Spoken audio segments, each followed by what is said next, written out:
This is we're going to start out a little bit with our story. He did a good job of setting the picture a little bit. This is my family, dad, mom, and my brother who I farm in partnership with. And then I have two sisters as well, but they're not involved in the farm at this time. I'm the oldest child, so back in the day, when we were doing tillage and stuff, the farm was a lot smaller, milk dairy cows back in the 80s. I got to do the favorite job of picking rocks after the tillage. You know, that was a great job, you know, you're a young kid, go pick the rocks. And later I got, you know, as I got a little older, got in my teens, then it was, well, I got graduated up to, I got to pull the rocks and then pick the rocks. I got to do some of the tillage, you know, because in our family, my dad lost his father when he was 16. My mom lost her mother when she was 13. Then my dad lost his brother. And so, you know, I was kind of the go-to guy. You know, there wasn't a lot of extra help at that time. So, you know, I got a lot of stuff thrown on me, and, you know, I wanted to do it, and I fully embrace it, but we learned a lot growing up because we didn't have support of a lot of other family members, you know, to do anything for us. We did have help from one neighbor, but other than that, we were pretty independent, self-sustaining, as most of you guys probably are too. So this picture was taken in August. Our family got recognized by the state. My mom took the initiative for the Century Farm. We were actually 132 years. Part of our farm has been in our family or bloodline, I guess you'd say. So I'm actually the 5th generation of that group that has been farming part of the land. And then there is my son, 6th generation, and now we also have some 7th generation through one of my sisters. So about 3 weeks ago, we lost my mom. So this is kind of one of our last family pictures together while she was still in okay shape. So sorry, it chokes me up just a little bit. I didn't think it would, but that's our story with that. This is, so back in the early 90s, about 92, this is where I started going to, well, we didn't have soil health things, but I started looking into no-till. There were some groups around, and I went to Wisconsin and learned more about this and came back and talked to Dad about it. And in the early 90s, we started no-till cold turkey. 100% of the acres went no-till. And yeah, there was some learning opportunities there, you know. Nitrogen management is a big thing, especially when you're starting out, as are a couple other things. But we started with a 7200 John Deere planter with Ross and Coulters. A couple years later, we graduated to this Morphodite. We got a Ross and Coulter cart with a mounted planter on it, and you can see we switched to basically a full liquid program. We were running, was 1,000, there was almost 1,800 gallons of liquid we were hauling every load, and that would do roughly 40 acres. So we were filling pretty often with that. It was a cumbersome, heavy rig, but it worked decent for us.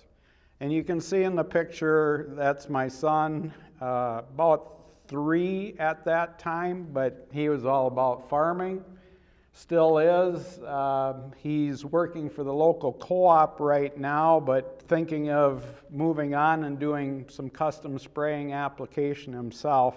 So, you know, I'm glad he's looking at being part of the operation in the future. Then we graduated from that planter to a Kinsey planter. We wanted to go to a vacuum planter. We learned the hard way Vacuum was great, but Kinsey, this was their first year, and they did not have it figured out. Stands were less than stellar. Spacing was horrid with it. They did fix it the year after. It got better. This was our next iteration. We used to plant beans with first a drill, then a 1535 John Deere drill mounted on a coulter cart that, we were 15 feet, then we went to 20, and we couldn't get a lot of acres a day done. So when we graduated planters and went to a 1224, so all the technology was on one machine. We saw the value in row shutoffs. We saw the value in depth control, in spacing. It was all there. So we went to one planter with that stuff. It did speed things up, helped a lot. Then after some other iterations, we graduated to kind of where we are now. This is 2018. We have a new 23 model sitting there now, but the one thing you'll see, this is brand new. It never even went to the dealership, other than it was unloaded, hooked to our tractor, came to our house, and ripped apart, top to bottom. It gets redone. History-wise, I went to technical school for computer programming. So I understand computer logic, and then I worked 20 years in town besides farming to pay for the habit. You gotta build equity.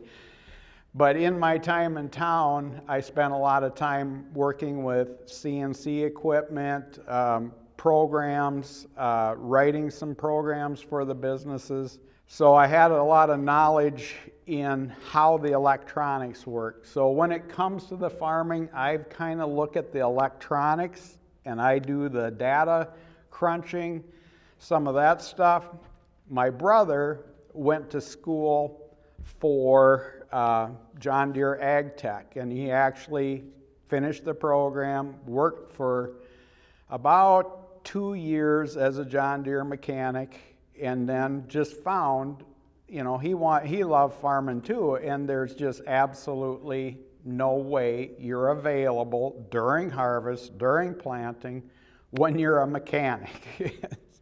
So between him and I, we've had, a really good mesh in that he really understands the mechanics, the maintenance, which I help with, and the electronics and the data crunching is kind of my end. My dad, growing up the way he needed to, really understood, again, mechanics, tinkering, really taught us troubleshooting and how to work through problems. So we do pretty good on our own and do not rely on too many other people, agronomists, mechanics, other than if it's warranty, but most stuff we take care of ourselves. On the planter, and the new one is set up this way too, we simplified things. This has got hydraulic individual row downforce on it, every row shut off, high-speed planter, 20, so we started with an 8-row wide, or I shouldn't say that, 4-row wide when I was young. Eventually graduated to an 8-row wide, and it was Dad's die-hard command that while he was still farming with us, we were staying wide row. So we honored that, and then you saw that first John Deere planter with the inner plants. That was the year Dad, and I thank him for this, he realized he wanted to give us the opportunity. We were having a lot of input, always could. He'd make the final choice, but he always listened to us. And it got to the point, he's like, you guys, you're making all the decisions on this. You know what you're doing. I'm going to step back and just help. And we are so grateful for that opportunity because not everybody gets that. I've seen too many families where dad is in control until the day he dies. And there are pluses and minuses with that. But this has given us the opportunity to really grow, and as a family, as a partnership, which has worked very well for us.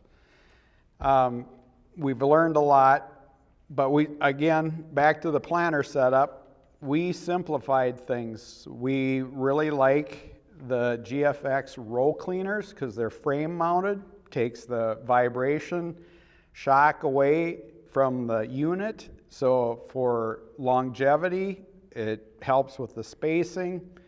The Exact Apply really helped with spacing and depth control. And then we've switched to this this planter still has it, pneumatic closing wheels over the springs that are normally on planters these days. That pneumatic really helps with the closing on uneven variable conditions like we have in our no-till. So again, we really simplified things. And the other thing, as we come down to economics, the 12-row planter we had fertilizer coulter out front, the single disc coulter. After X amount of years, you start getting wear and maintenance on that coulter, and those things were up to, I think we're $1,200 a row by the time you got to this, times 24 rows. Did a lot of asking among the community, and it's very hard to see, but out the back here, there's a couple stainless steel pipes. We went to dribbling out the back and in furrow and saved a pile of money, and we've seen some side-by-sides on these, and there's almost no yield difference or nitrogen efficiency difference. I will say on the nitrogen part, putting it on top of the ground instead of injecting it, we do throw humics and we have sulfur with it to help stabilize this. Just throwing nitrogen on top of the ground, you're at risk for volatilization on that and losing some of it. So that is a key takeaway. You look at how you're using your nitrogen. Stabilizer might be necessary, but I've found better value with a humic, a fulvic, and definitely some sulfur with it. This is just a picture. I think most of us have seen these. They make the news. We had the big crashes earlier. This last spring was a big to-do. This was from 2-3 years ago. But this is what we want to avoid, the huge dust storms, the dollars of fertility and the productivity leaving the land with this happening. We need to prevent that and keep that there for our economic long-term viability. We could be looking at the guys that up here, you've seen the snert in the ditch. That's been tested. I mean, you're looking at hundreds of dollars of value blowing off of your land. We want to try and keep that in place. So I don't know if John is in here, but he and another group, he had a picture and he had a grain drill out in the snow. We're just showing it's important for us to get a cover crop in. Doesn't matter if it snows or freezes up. In our history, as was alluded to, we started with CSP and Equip. So between my brother and I, we had a total of 300 acres between CSP and Equip and the two of us because it was capped at such a low dollar amount for cover crops. And during that time, the first year, we thought, well, we're going to give this a try. We hired a plane, came in and aerial seeded. That was 2012 fall. It was a complete failure. The next year, it was basically cereal rye, and it had some rapeseed in with it. And the next year, when we got to planting on the bean ground, you could literally count one, two, the few rapeseed plants that made it through and actually grew, there was virtually zero rye that came. So after that, we were dedicated. We wanted this to work. We knew the benefits that were there. We wanted to stop erosion. When we went from tillage to no-till, huge improvement on the erosion. So we weren't out fixing gullies, ditches, weren't picking rocks anymore. After a couple of years, you got them all picked up and no more to mess with. That was great. So we knew the benefits and what we wanted to do. So when it came to get late in the year, all of a sudden, the ground's froze up, drill doesn't go in the ground anymore. What do? So we own our own fertilizer spreader. Just put it in there, threw it across the top. It was kind of uncharted territory for us. We went at 60 pounds to the acre. This spreader, I had a perfect pattern at 60 feet.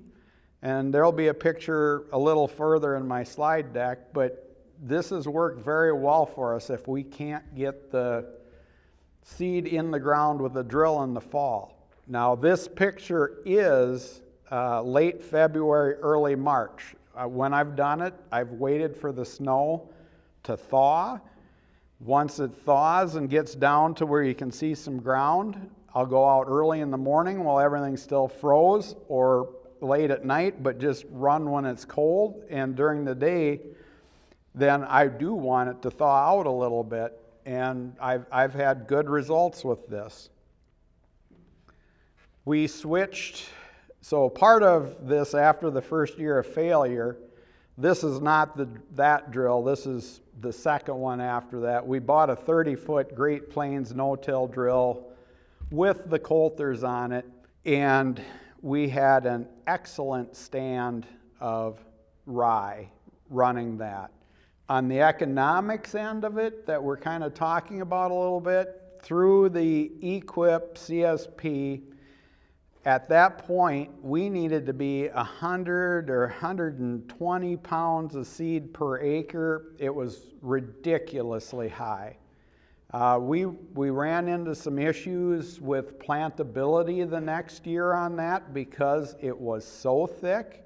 I'm part of a group that helped get that rate reduced in this state because we saw for anybody that wanted a cash crop, this was not the thing to do. So it's reduced. It's still not reduced enough in my opinion. I will tell you, when we're out there with the drill on bean ground, 35, 40 pounds max is what we're doing. It will tiller in the spring. The root growth is phenomenal. You just don't have quite as much top biomass on it. The frost seeding, that's where we'll up the rate, or if we're, even with the drill, if we're on corn stalks, we will be towards that 50 pounds per acre on corn stalks. Just because you don't get as much of a stand, you're going to lose some with that corn stalk material there. So I got done taking this picture, and not more than 10 minutes later, we get to this picture. So, we do have problems and breakdowns ourselves too. It was an $800 fix and 4 days to get the parts, but we got all our cover crops seeded this fall. Here's a picture. We plant both the corn and the beans green. I do not worry one bit about corn going into cereal rye. You hear this, everybody talks about it, oh, the aleopic effect, you're going to have problems. I believe it's nitrogen. We put that load of nitrogen down with the planter, and I have not seen any yield reduction. I have had split fields with cover, without cover. There's not a yield difference other than in the right year, it might be better where the cover was, just because of the biological effect and the carbon sequestration with it.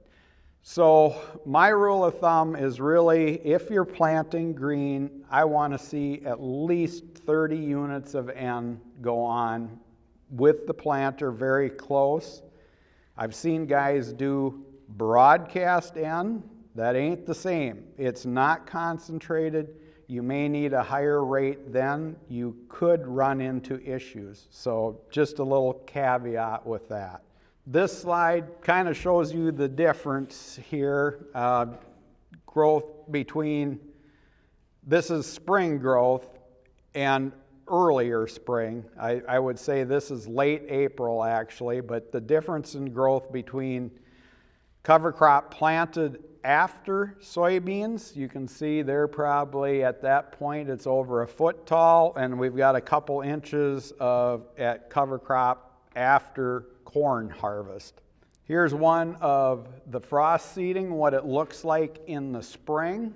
And it's not very impressive what's there by the time you plant in the spring. Our caveat to doing this is that's going to be soybeans. We plant the soybeans first. We've seen higher yields doing that. And then we do not terminate that until our first chemical application with the soybeans that we're not making until V2 or V3 on the beans. So by that time, that cover crop is a solid foot to 18 inches high. That's given you a chance to prevent erosion from rain events. It helps with water infiltration. And at that point, it's big enough, it's also causing some weed suppression because that mat will lay down. In our program for soybeans, our burn down is a quart of glyphosate, that's it. And we've played with a little less, and if you adjust or condition your water, possibly use RO water, I'm pretty sure you could be down at 24 ounces or less and still get a full kill. But in that, there is virtually zero broadleaves. The rye suppresses that. It's been very good for us. We will use a broadleaf spray just as a residual when we do our later post application. So that's one of those things we do balance out. You know, it costs a little money to put the cover crop in, but we're also reducing some chemical expense later in the year, especially on the soybeans. Here's one that really stood out and needs a little explanation, I guess. But if you'll look around the triangle, the point of the triangle, this is a big one that not too many people realize. This was a farmer, we rent this farm now, but they have beef cattle, or I should say, they raise up heifer calves and they finish some steers. So this field, the history on it, has been white mold problem, and the whole farm has had issues with white mold every time they grow beans on it. So this field was chopped, and there was almost no residue left on the field. Talking to him about cover crops. Hey, you should give these a try. This was in the spring. He's seeing me frost seed. I don't have any seed left to do with my spreader. He went to town, got a few bushels, had a ATV spreader just on the back of his four-wheeler, went out there and did that outside border on this field, and that's all he did. I believe wholeheartedly that a lot of our white mold is dirt splash onto the plant. That rye crop being there was 25 bushels to the acre yield difference where the rye was and where it was not. And from the combine at harvest, you had black, rotten mold beans to perfect beans. So anybody battling white mold, I challenge you to try throwing some rye cover crop out there. to help with that. So here's a little bit of the story. It's 2012, that's when Dad retired. We got to switch from 38-inch rows to 30. Everything changed. Planter, sprayer, combine, track, the whole equipment line changed, 100%. 200 bushel per acre corn, and that was on 850 acres. That was the average. And 55 bushel an acre beans. Those were both the highest averages we had to that point. The corn was 30 bushels better than our best average ever. And you guys in here, I don't know about here, but 2012 was the worst dryness we had seen since 1988. And we increased yield 30 bushels an acre. Our corn was still green. The neighbors across the road in August was brown and burning up, but ours was green right till harvest. So we knew we made some right decisions in what we did. In 22, it's not our highest yield average ever, but I put 22 up there because we made some other changes that I'll talk about in a little bit, but we averaged 226 and 65 and a half. And then what happened this year? This was honestly the driest year for us that I ever farmed in my farming career. I was around in 88. I remember what it was, but I didn't have money in the game at that time.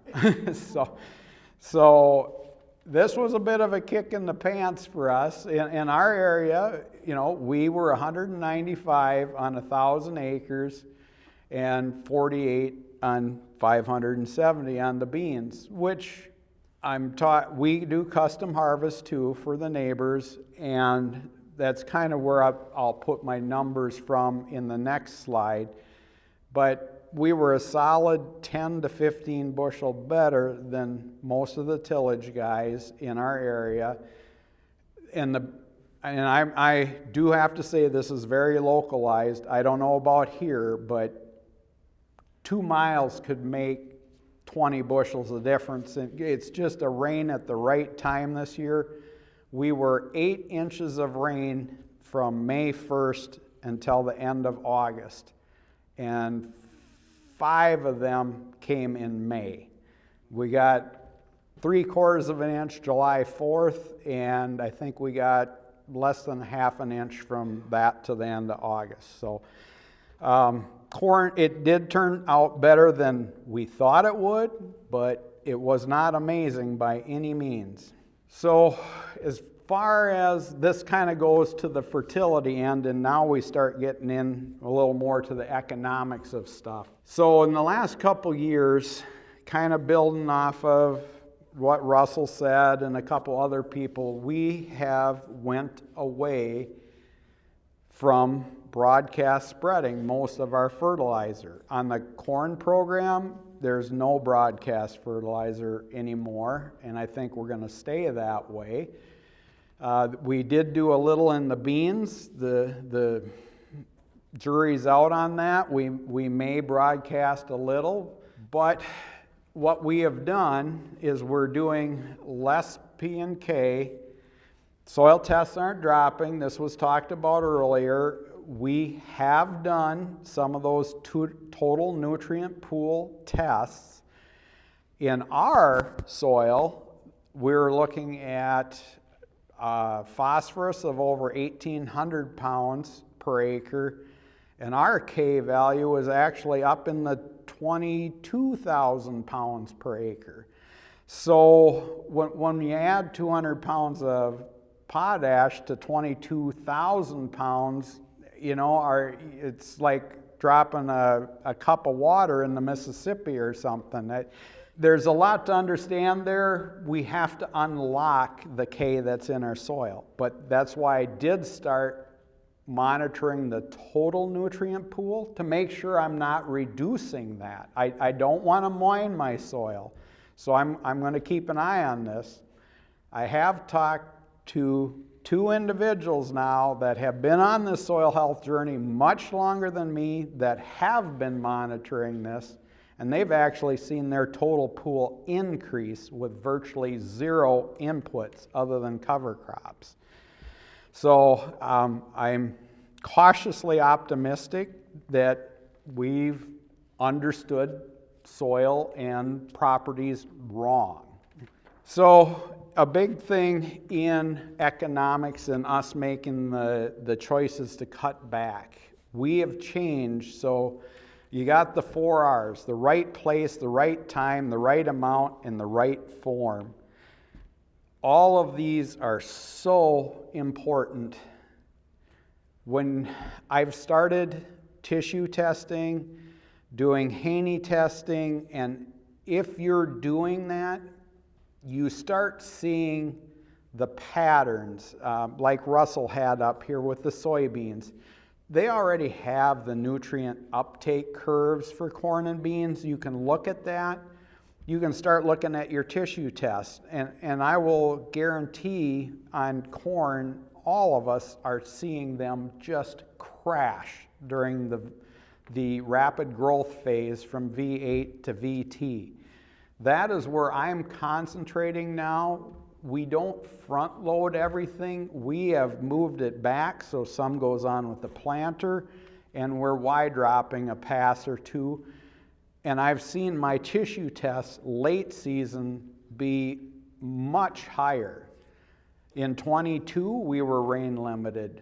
Not near as bad as 23, but I will tell you, even in 23, when we averaged 195, I had 290 bushel corn at the bottoms of hills and along waterways because there still was some moisture there. We had active biology. Some of the places that were up towards the top, we're looking at, that ground got hard. You saw them hand out a penetrometer this morning. I do that. It got to the point I was a little worried. The spade too, you could hardly get it in the ground. That's what happens without water. It's just part of it. So here's some ideas to think about. We took all NPK out of the furrow. So I do use, I guess technically a starter. It's only micros and some calcium. Calcium helps you bring in a lot of other things to the plant. So that's what we've gone to. We also lowered the amount of nitrogen we were putting on with the planter. The tissue testing helped us see that we had very high levels early, but when you start understanding balance of nutrients in the plant, having all that nitrogen early stops the uptake of some of the other nutrients into the plant, and that costs us yield. So here's just an example of the 22 program. So this is total units applied. We didn't cut phosphorus, but we went from dry spreading and an in-furrow, so over 60, 65 pounds to the acre, down to 27 units per acre total for the year. We went from running 120 units of K20 or 200 pounds of potash to 40 units.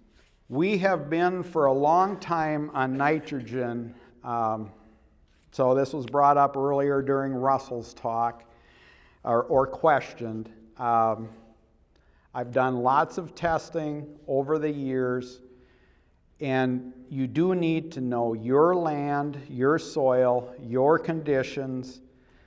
I had back in, I think it was a thing back in the early 90s, there was a thing called a soil doctor. It was electric conductivity that you ran a couple coulters in your ground. Basically what it was doing, it was measuring conductivity, but truly organic matter. It would vary your nitrogen on the go. And some of that, actually, what I thought was my poorest ground, it put more nitrogen on. And my best ground, it really cut it back. It was a learning thing. But again, if you have more organic matter, more biological activity, your better ground does not need as much N as your less active soil. So that was learning thing number one. Now, I had a green seeker for a while too, and that looks at the reflectivity to give how green your plant was to tell you how much nitrogen you needed and vary it. What I'm going to get to here is it was asked about the Haney test, and I have done the Haney test myself. If you have a question or you see something that doesn't quite add up, call and ask. Talk to them. I will guarantee there's not one test out there that is absolutely foolproof or perfect. Know your soil. My target when I go to put nitrogen on is I know my yield goal, and it's 0.7 units of N total, all forms. This year, with the lower yield, yeah, it didn't end up where I wanted, but most of the time I end up at 0.5 or 0.6. The soil will release more and the yields are higher. Our all-time high average was 237 on stuff. There was a lot of 275 bushel corn. That corn was growing on half a unit of nitrogen applied. So just take that into account. Some other things that can help you with your nitrogen, we're up to a half a gallon of 10% boron per acre on stuff. Boron can help you with that. Humics and fulvics help. Available calcium helps. These are all things to look at. Calcium will help you take 17 plus nutrients in your plant. I'm going to quickly go over this, but again, because this is economics, this is current prices looking at a $300 an acre land rent, which I have no idea where you guys are at. I'm just going to say the bigger guys down in my area, it could be that high or more. But just between tillage, I have a spreadsheet written out here of a generalized program. You get to the bottom end of it, the guys in my area, this 185 to 190 was going to catch that. I plugged in a $5 cash. If you sold your corn right now and harvested at 21.5% moisture, you had $5.75 a bushel in it, 100. So at this current time, you lost $137 an acre. Ouch. But that's not figuring crop insurance payment or anything like that. Now, if you go to a traditional no-till, this is without cover crops, but similar, just taking the tillage and adding a spray pass out. Same price, roughly the same yield, you're losing about $110 an acre. Now, on our program, and there's a couple different things. One of the ways we save money, I had plugged in their seed corn prices for traded corn or for double pro. I sell corn, so I can tell you what doubles, stacks, triples, and non-GMO cost. We never bought into the traded corn ever. BT came out, we tried it on one farm 1 year, and we actually lost yield where that was. 10 years into this, staying non-GMO corn, I have a DeKalb rep, and he's like, you guys are leaving money on the table, I want to do a plot on your place. He gave me a bunch of corn, a bunch of hybrids, and we mixed them, and we ran it, and we harvested it, and yes, he beat me by 3 bushels on one hybrid. And he's like, look at the money you're leaving on the table with this. And I turned around and I said, Kelly, I'm getting a 60 cent a bushel premium for this non-GMO. I paid, I have $40 to $50 less an acre in this. Where am I losing money? And that was the end of that deal. He did back off, but I'm just telling you there's economics out there. There are some non-GMO premiums coming back, whether you guys are interested in it or not. The chemical program cost is not much higher. I will say I've done some traded corn for the farmer that we rented their farm with cover crop, and I've let that rye cover crop grow up until V3 on that corn, where the cover crop was almost the same height as the corn. No yield loss, best corn they ever had, and weed free with that. Now, and the only reason I could do that was traded corn, so I could spray glyphosate on it when we did that post-pass. Just food for thought when you're looking at economics. There are, you don't have to have traded corn. To me, I call it the easy button. The industry has done an excellent job of scaring everybody to think you have to have it. And I will say there are some areas you do. You need to manage, and you need to know your area. But in the end, on ours, yes, with the non-GMO corn and stuff, I'm down. I'm losing $48 an acre, which is $90 better an acre than the tillage guy. Now, I do have a crop insurance payment, just like everybody else, probably coming out of this. But here's another big one. Carbon, carbon, carbon. Bacteria to nitrogen, it's 5 to 1. So this is where we've started adding humics in with every nitrogen pass. We need to keep that balance. Guys with manure, or you're doing all the nitrogen up front, you're shocking the system. The system has to get in balance. So a high load of nitrogen early or a large manure application, it needs to get in balance, so you end up burning a load of carbon out of your soil. We talked about it earlier. Carbon is the food source for your biology.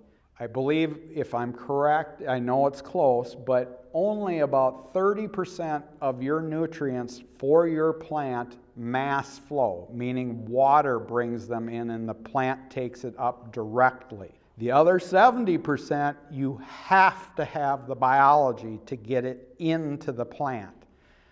So this is why carbon, the food for this biology, is important. And it is becoming a bigger thing in the industry. This is just a quick representation to show. I sell AgriGold seed. I don't care whose you use, but part of their program, they do tissue testing for guys trying to achieve higher yields, and they're trying to understand what nutrients at what time affect yield. I just wanted to show this to you so you can help put credibility to what I'm saying with the nitrogen program. If you look at the green line on these, that is my nitrogen, my potassium, and my phosphorus compared to all these different yield levels, which go up to 300 plus bushels an acre. If you look at that, this is the one comment or discussion we have every year. They come at the end. What are you doing with your nitrogen to have it at those levels? I'm just as high or higher with nitrogen in the plant than the guys pouring on 300, 350 pounds to the acre, because they do have that data. And I'm down at 160 on this. So this is where many times I've had this nitrogen use efficiency discussion where it's not all up front. It's split applied. It has sulfur. It has boron. There's available calcium in the system. Cover crops. All this helps. It goes the same with the potassium and the phosphorus, and I'll attribute some of this to the phosphorus and potassium now not being up front, being delayed, some at planting and some at V8, so it gives me later into the season levels at a much lower expense. This is just a slide on, this is who I go through for testing. They do the Haney test. It is done the way Rick wants it done. I'm glad Russell brought that up. I mean, there are only a couple that do it the right way. For myself, I had trouble with available carbon this year. When it's dry, your biology is not very active, and my water extractable organic carbon suffered. So again, another reason it didn't help yield. This is one of the slides I took, or pictures from last year. 2 kernels of corn, the size of a quarter. This is what we're trying to do by having late season available phosphorus, potassium, calcium, nitrogen. You're putting test weight on at the end of the year. You're growing kernel size. I had this happen this year, had crop adjuster out. This farmer that I mentioned earlier, they still chop a little bit because they're feeding a couple cows, but then we harvest the rest. Crop adjuster was out end of August, 187 bushels an acre, and we believed it. We figured, we're going to have poor yields this year, and that is some of the best dirt. So when we got into harvesting and saw what we saw, it was like, okay, things aren't as bad as we thought. I got back and I finished that field with the combine. And as soon as I started into it, I'm like, this can't be right. Finished, there was 280 bushel corn in that field. The 10 acres that was left, which included 2 acres of basically sacrifice ground that didn't yield. They drive over it, it's sacrifice ground, so the yield was terrible there, but that averaged 225 bushels an acre. This is what you can do by having late season available nutrients in your ground, and you finally get rain. There is still potential for 10 to 15% yield at or after black layer. That's the only way this could have happened. Then I'm just going to wrap up here. This I thought was good. What's the most expensive thing in farming? Doing it the way you've always done it. I'm not saying maybe the way you've always done it hasn't been profitable. I am saying you should probably try something new every year. On our farm, we're doing a minimum of 6 different trials a year to try and learn and improve each year. And then I'm just going to wrap up. This is for you. What are you going to try new this year? What are you interested in? Hopefully being at some conferences like this or the discussion later will spur you for some ideas. What do you want to try? The beer and bowl later, I think that's where the real bowl stuff, that's where the real valuable information is. We're just up here to get you to think about it, to talk about it, then unfiltered out there.